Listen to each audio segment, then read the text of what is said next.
ગુજરાતમાં માર્ચ મહિનાની શરૂઆતમાં જ સૂર્ય દેવતાએ પોતાનું રૌદ્ર સ્વરૂપ ધારણ કરી લીધું છે। જે એપ્રિલ અને મે મહિનામાં ગરમી પડવી જોઈતી હતી તે માર્ચની શરૂઆતમાં જ ગરમી પડવાની શરૂ થઈ ગઈ છે।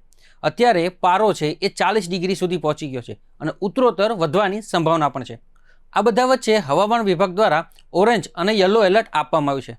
તો આવો જાણીએ વિગતવાર કે આ કયા જિલ્લા છે જેમાં ઓરેન્જ અને યલો એલર્ટ આપવામાં આવ્યું છે।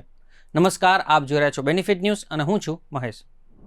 હવામાન વિભાગના ડાયરેક્ટર ડોક્ટર A.K. દાસના જણાવ્યા અનુસાર 11 માર્ચ એટલે કે આજના દિવસે રાજ્ય માટે ભારે છે। વાતાવરણમાં સર્જાયેલા ફેરફારના કારણે 6 જિલ્લાઓમાં ઓરેન્જ એલર્ટ આપવામાં આવ્યું છે, જેમાં કચ્છ, બનાસકાંઠા, પાટણ, સુરેન્દ્રનગર, મોરબી અને રાજકોટનો સમાવેશ થાય છે।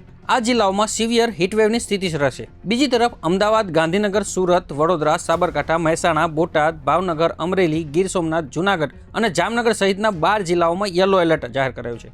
અહીં પારો 41 ડિગ્રીની આસપાસ રહેવાની સંભાવના છે। આજે એટલે કે 11 માર્ચના દિવસે આખા રાજ્યમાં ભારે સાબિત થવાનો છે।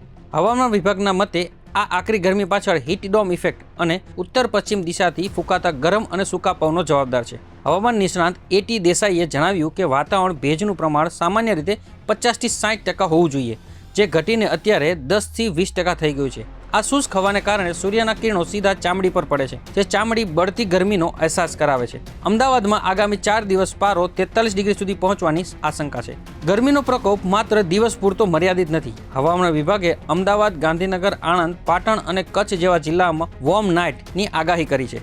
લઘુત્તમ તાપમાન 23 ડિગ્રી આસપાસ રહેવા છતાં વાતાવરણમાં ઉકળાટ રહેશે, જેને કારણે રાત્રિના સમયે પણ નાગરિકોને ગરમીથી રાહત મળશે નહીં। દરિયાકાંઠાના વિસ્તારોમાં ભેજ અને ગરમીનું મિશ્ર વાતાવરણને અકળાવનારું બનશે।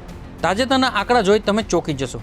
1 માર્ચે જે તાપમાન 34 ડિગ્રી હતું તે માત્ર 10 દિવસમાં 41 ને પાર પહોંચ્યું છે। 2024-25ની સરખામણીએ આ વર્ષ ગરમીમાં 5 ડિગ્રી સુધીનો ઉછાળો જોવા મળ્યો છે। આ બધું વાતાવરણમાં ભેજનું પ્રમાણ ઓછું થવાના કારણે થઈ રહ્યું હોવાનું માનવામાં આવ્યું છે। કાળઝાળ ગરમીને જોઈતા વહીવટીતંત્ર દ્વારા નાગરિકોને સાવચેત રહેવા જણાવ્યું છે। ખાસ કરીને બપોરે 12 થી 4 સુધી સૂર્યના સીધા તાપમાં જવાનું ટાળવું, પુષ્કળ પાણી પીવું, તરલ પદાર્થોનું સેવન કરવું અને સુતરાઉ કાપડા પહેરવા હિતાવહ રહેશે। બાળકો અને વૃદ્ધોએ લૂ લાગવાની શક્યતા વધુ હોવાથી ખાસ કાળજી રાખવાની ભલામણ કરવામાં આવી છે।